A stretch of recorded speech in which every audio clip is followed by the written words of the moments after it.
Good morning.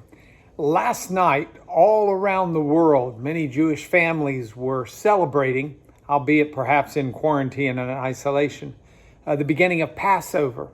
And one of the parts of Passover that's critical is when one of the typically children asks the question, why is this night any different than all other nights? And it signified for the Israelites and Jews today a celebration and a recognition of God's rescue from Egypt.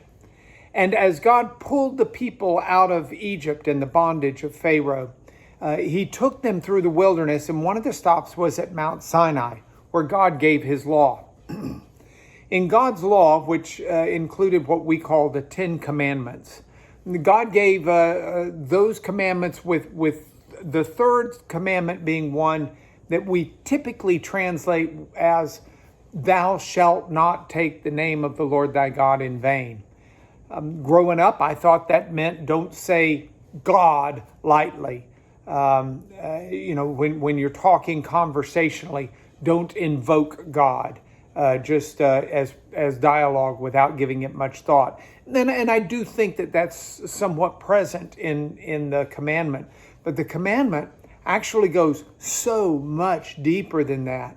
And it's a commandment that we need to take heed of today in the midst of not only the holy celebrations of Pesach, Passover, and Holy Week in the Christian faith, and Easter Sunday coming up, but beyond that, in the corona mess that we're in right now in the pandemic, this is a commandment for us to take to heart. But first, we need to understand it.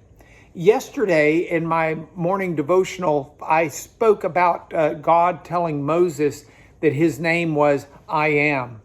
And I referenced that this Hebrew word that is translated name, Shem, meant different than just a label like we use name often today.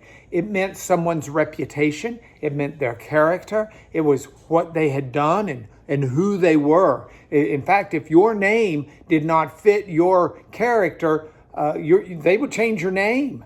And so it spoke to the character and the history and the being itself. Now, why is that relevant? Because God said, don't take the name of the Lord your God in vain. He's not saying don't simply utter God lightly.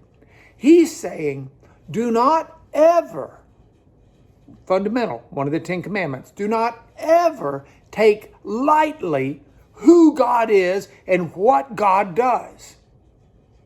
The character of God is something we should dwell on, something we should meditate on, something we should discuss, something that should influence our worship and bring us to our knees. But it's never, the character of God is never something we should take lightly.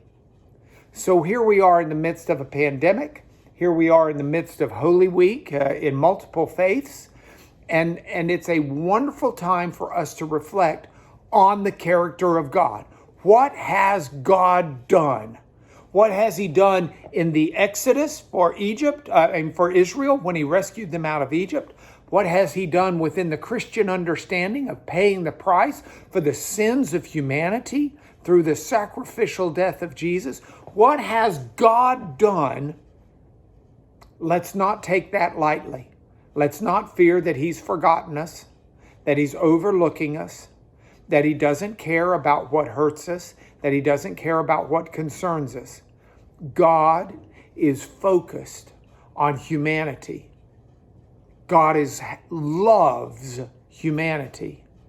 He made us for a relationship, and he seeks that out. And nothing will come between God and that except yours and my heart. So as we contemplate this week, my word for the day is a commandment, the third commandment of the 10. Don't take the name of the Lord your God in vain. Don't take God lightly.